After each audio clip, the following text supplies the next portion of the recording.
Thank you guys for tuning in to another video by Chefstiny. Make sure you go ahead and subscribe, like this video, and share with your friends.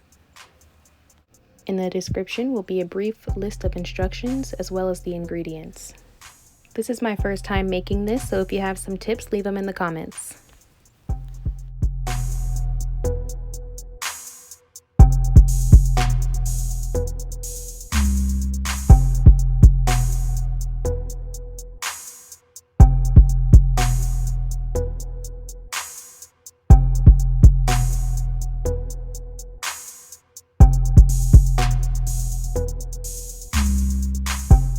I am using beef shanks in this video because that's what I had, but next time I would definitely use chuck roast to get more meat.